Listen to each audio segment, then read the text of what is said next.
Hello and welcome to the mill. I am your host Dusty Crane and we are going to talk about Scythe encounters this week. This one is going to be a fun one because I got an email earlier this week from Jamie and he asked how would I like to show you guys a few preview cards from Scythe encounters. And so that's what I'm going to do. I'm going to go ahead and bring these up full screen and let you guys get a good look at the art, let you get a good look at the options, and I'll just read through them real quick. It's going to be as easy as that. Alright, this first card here is Encounter Card 66, and we got a snowy field, and our options are escort the woodsman through the checkpoint, gain 1 popularity and keep this card. You may later discard it during a produce action to skip the cost. Invest in the fledgling brigade. Pay 1, 2, or 3 coins to gain 2, 4, or 6 power. Endure the soldier's complaints about infrastructure. Pay 2 popularity to keep this card. If you later take a faction card action, you may discard this card to gain 5 popularity. This card was written entirely by George. Alright, so the first thing you'll probably notice about this card is, since it's written by a fan, maybe I should have thrown that out there earlier. Since it's written by a fan, we see options that we haven't seen in Scythe before. Instead of the typical, pay 1 to get a few things or just a free something and then maybe a little something that costs, we have some wildly different options. I mean, we're paying coins to gain power. We can keep the cards and use them later for a benefit. Alright, so here we have Encounter Card 65. We have 2 men shaking hands in a field, looks like they're making a deal, and an airship looms in the background. We have 3 options. Offer your protection to the captain. Take 3 coins from an opponent. You may not attack them until you are attacked by them. Keep this card until then as a reminder. Accept the captain's protection.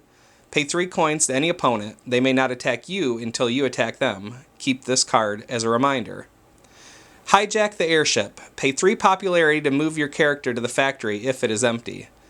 This card was contributed by R. Wood and Dwayne Wolf. One thing I noticed that I haven't seen in the preview stuff yet is the inclusion of that little no automa icon there above the options. So that tells me that this card is going to be one of several that you're not going to use in the game if you are playing against the automa. Now we have Encounter Card 63. And our 3 options are sign an official act of war. Each player may pay 2 popularity to deploy 1 mech to their home base. You may do this for free. Sign a military disarmament treaty. Each player may discard all of their combat cards, minimum of 1, to gain 3 popularity. You may do this for free. Or sign a shared information pact. Each player may pay 3 coins to gain 1 factory card at random, if they don't already have one. You may do this for free. Now this is a card, when I saw it, I sent Jamie an email and I said, why is it repeatedly saying you get this for free when it also has a cost involved?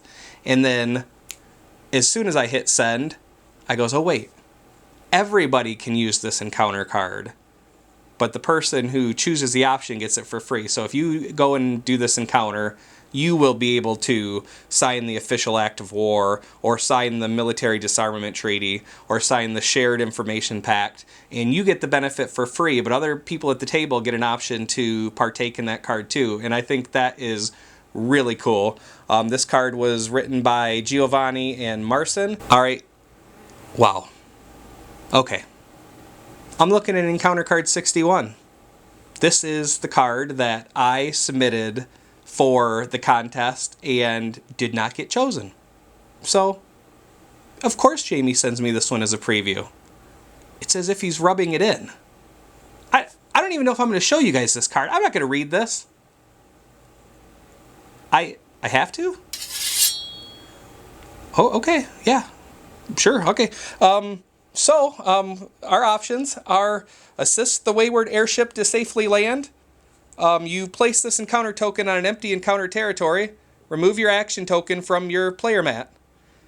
Contemplate your past decisions as your life flashes before your eyes. That seems oddly familiar right now. Rearrange the recruit tokens and mechs on your faction mat. And lastly, really? I lost out to punch the airship in the face? Pay 2 popularity to gain 2 metal and 1 objective card. All right, that's actually pretty good. I'm going to include that one in my games. But good job, Mike, Nemanja, and Alan. That's a pretty good encounter card. I guess I can understand.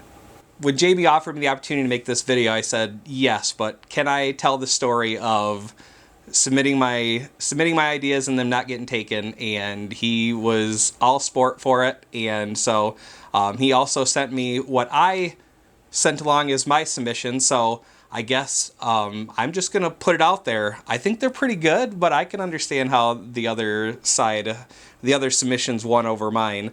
My entry was inspire the airship crew with stories of frontline heroics, gain 1 food and 2 popularity. Convince the airship captain to test ordnance in the forest, pay 2 coins to gain 4 wood. Or get a group of soldiers drunk and persuade them to defect. Pay 2 popularity to gain 1 worker and enlist 1 recruit. When I went through and submitted my ideas, I looked at a lot of Scythe encounter cards and tried to determine kind of what algorithm or what, I guess, equation Jamie looked and used to determine what was fair. And I really tried to balance it. I didn't think humor was going to play as big a part in this as it is, but I am really glad that it does. And one of the things that I really like about the preview cards that have been posted so far is they're so wildly different than what we're used to seeing in Scythe. I mean, we have options to take cards and use them later. We have cards that you cannot use with the Automa because they have more player interaction. There's options to, hey, you can't attack me. That could probably do a lot in a 2-player game. Really control if somebody's an aggressive player. Maybe they have Saxony or they have some ability to, you know, they get a benefit to battle besides just the battle stars, and you can really, or the combat stars, you can really use that to your advantage. And so just the different cards that I've seen and in the previews that have been posted so far, I think this is going to be a really fun expansion. If it's fair to call it an expansion, maybe it's more a mini expansion, or maybe it's just a promo pack. I think it's going to be really fun to play with. I do think that you need to set your expectations, though, because this was created by the fans. I think it's super cool that Jamie let us submit ideas for these cards. I think it is a really cool thing if you are one of the people that were chosen to have this encounter card with your name on it. You forever have your name on a piece of Scythe, and that is really cool. As I was saying about the setting your expectations, do remember that this was made by fans, and some of it was just probably off the cuff and just thought this sounded like a cool idea or whatever, and Jamie liked what he read and ran with it. I know that I've seen some comments with concerns about the balance and, you know, taking coins from another player and what that could mean to the endgame scoring, and I think you probably are just going to have to maybe not play with the entire encounter deck wholesale if you're, you know, really competitive about it and it really is a, you know, it's a cutthroat game in your house. Maybe you want to go through and look through those encounter cards first and decide what fits well with your play style and how you like to play. And, you know, if you are just playing for fun and you just want to see what wild and crazy things the community's cooked up, I think just play with that alone and see what you get. I am really excited for this. I asked Jamie, when does this come out? And he told me soon. All right, you guys, thanks for watching. If you have any comments or questions, leave them below, and I'll see you guys again. Bye.